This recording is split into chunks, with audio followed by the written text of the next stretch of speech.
Alrighty folks, welcome back to another unboxing with Zombie. We're doing another one. Let's get started.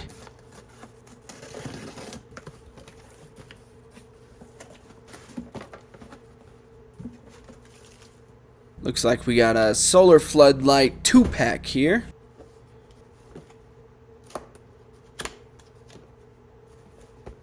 This here is just going to tell you to make sure you have direct sun and don't have an awning over the top of it or a tree in front of it. It comes with these fastening mounting plates, and then you mount the motion light to it, and then you can adjust the angle and the sensitivity of it as well. It is recommended to turn off the light and charge it for 1 to 2 sunny days before use, which we definitely did that. And we got a 2-pack here. Open the top. Instructions on the top. Not too extensive, but it does tell us the tools we need. And then it does show us that it comes with a remote here. Unit itself is right on top. Then we've got 2 remotes here.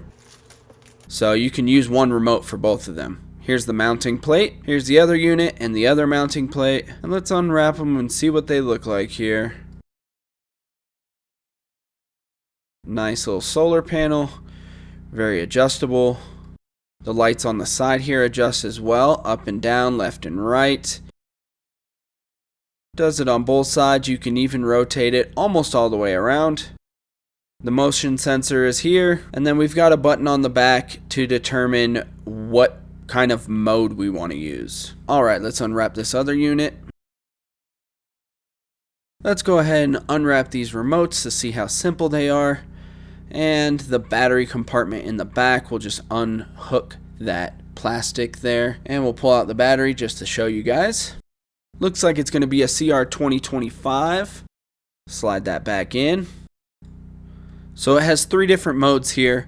One is for motion sensing, the other is a motion sensing, and then it'll go to a dim mode, and then mode 3 is going to be an always on there. Alright, sweet. Thank you guys so much for stopping by. Please like and subscribe if you like content like this. There will be more to come. Zombie out.